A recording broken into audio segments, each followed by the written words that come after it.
Hey folks, this is Jake Davis with the third installment of Bond by Bond for you. And today I'm talking about quite possibly the most synonymous man with the role, Roger Moore. Now, yeah, sure, Sean Connery made the role, created the role, had the most iconic films, the best films, and became a huge movie star. But the thing is, he kept being a star. He was a star for a very long time. He was a star straight up until he retired in 2003. Roger Moore is that guy, at least in my generation. He's like, hey, it's the James Bond guy, you know.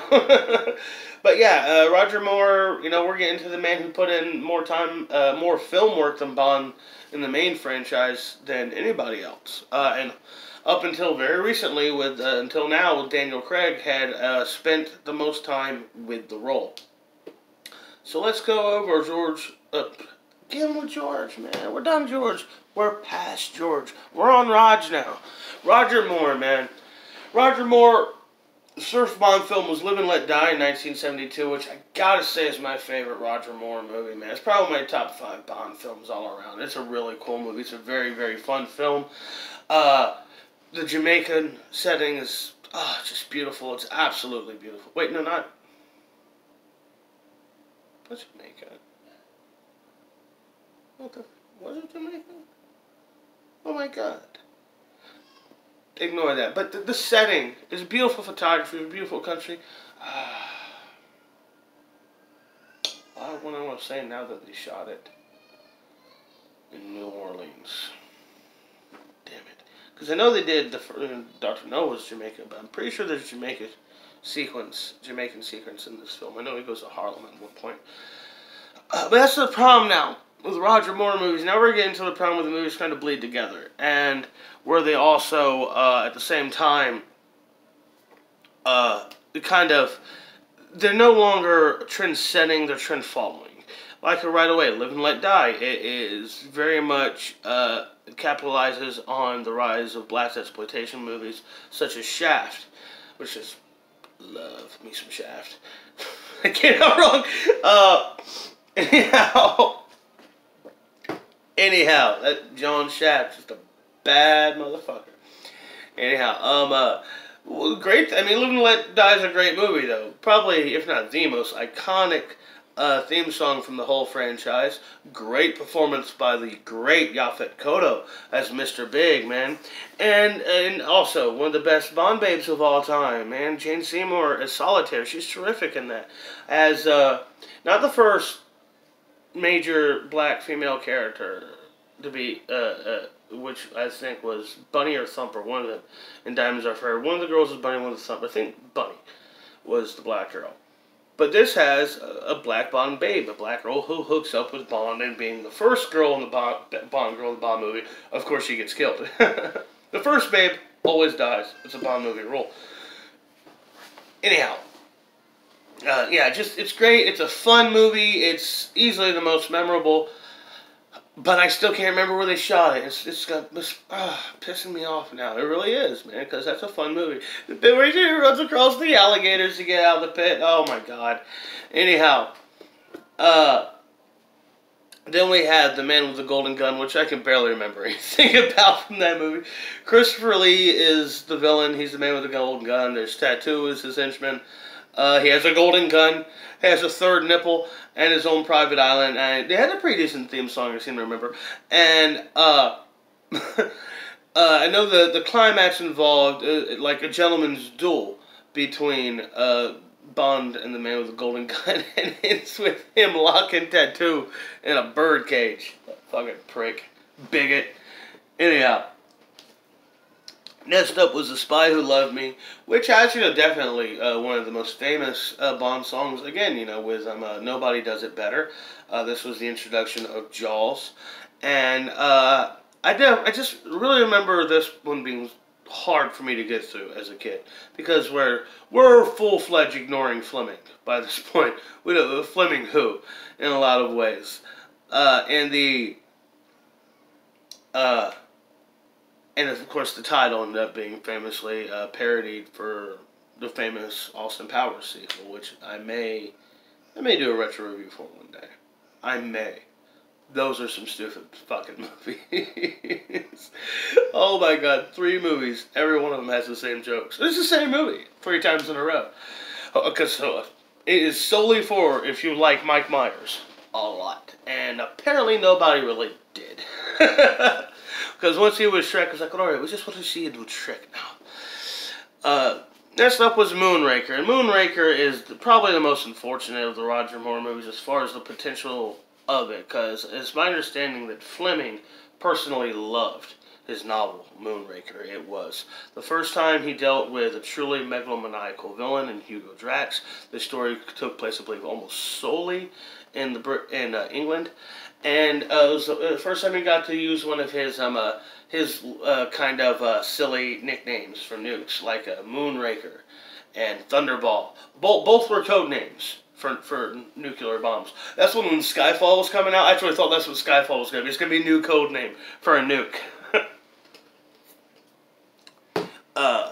Moonraker was really disappointing. It's just straight up Star Wars ripoff, and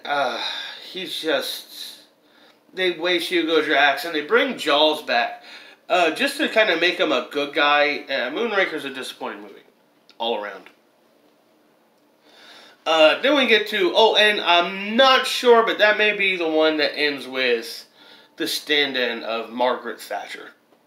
Talk about dating themselves. Next up is For Your Eyes Only, which is easily the worst, in my opinion, of the Roger Moore movies. So one of the worst of the franchise. I think the song got nominated for an Oscar, maybe not. But the biggest point to point out here is that this is where he finally kills off and gets vengeance against Blofeld, his mortal enemy, and it's in the opening scene.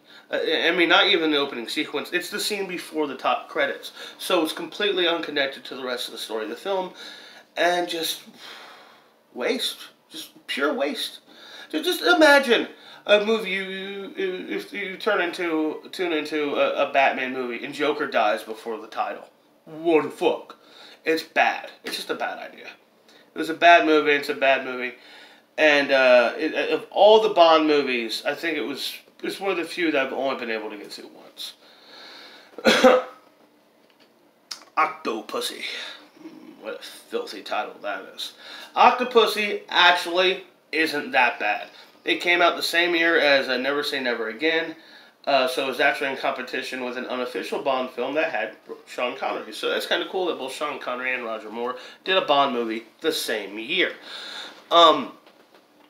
Octopussy stars Maud Adams as the title Pussy, and Louis Jourdan as the villain. I seem to remember like this great gag where towards the end of Louis Jourdan dies, like his pilot falls on the controls or something. He's like, "No, don't die there," and the plane crashes and blows up.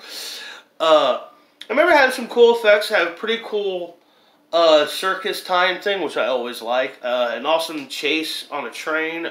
Always, if there's a train sequence in a Bond movie, get stoked because they've always been able to deliver with that kind of stuff. Trains mean awesomeness in James Bond.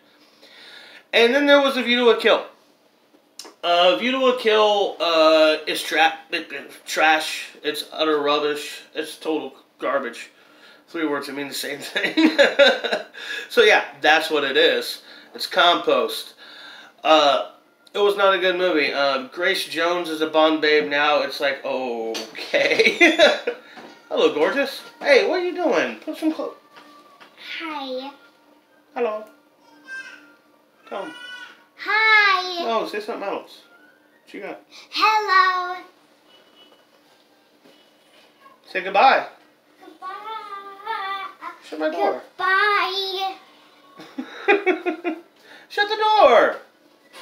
Oh, sorry. Alright, I'm gonna wrap up. View to a Kill was terrible. Tanya Roberts was the Bond babe this time with Christopher Walken as the villain. I don't know if this was exactly the case, but I think it had something to do with Roger Moore really didn't want to do the series anymore because he was starting to realize the age of the women playing his leading ladies getting closer and closer to like his daughter's age. And it's like, no, I think I've done this too long now. But good for him. Yeah, was bad. Now, I guess, and of course, a terrible Duran Duran theme song. I want to say overall about Roger Moore's films is that it's a shitty era. It's a shitty era of Bond films where Bond had no voice, and every single one of them seemed to be just a cash grab and no real purpose to any of them except for Live and Let Die. Because he had to try. And it's just, it's just unfortunate. I mean, there's a lot of memorable things. There's a lot of big songs. There's a lot of name. I didn't even mention Topol was in For Your Eyes Only. And Richard Kiel was Jaws. So there's name involvement. There's characters from the mythology that I remember. Roger Moore's terrific as James Bond. But as a collective, these particular 7 films just do not do it for me. I would rewatch The Man with the Golden Gun as I realized, going into this, I don't really remember it much. I didn't want to, cheat and watch trailers and videos, all this kind of stuff. I wanted to go off by my memory of these. So, yeah, Roger Moore was terrific, like I said, but it was not the best era. And maybe it just had to do with he went so long through it, I mean, he went from when he was cast as James Bond, we were still in Vietnam. And by the time they were still in Vietnam, I wasn't alive yet. By the time he's done with James Bond, I'm around where Cold War's still going on. Reagan's election, it's the whole yuppie era is going on, MTV's, it's a whole different era of America. Times had just changed by then, but Roger Moore was still fucking James Bond. So yeah, I mean, it's a weird run. You really see the character, the franchise, age right along with the man playing the role. Anyhow, I hope y'all like this video. I'm gonna try to get I actually am about ready to do a couple of retro reviews for you folks. Maybe if I get other things done and I can work my way back around to this, I might even be able to shoot them tonight. At least maybe one. Maybe we'll see. Hope y'all like this video. What did y'all think about Roger Moore's James Bond? I know he was my mother's personal favorite Bond. Up next is Timothy Dalton. Anyhow, I'm Jake Davis, and I'll catch you back. I'm Jake Davis, and I'll catch you on the fly.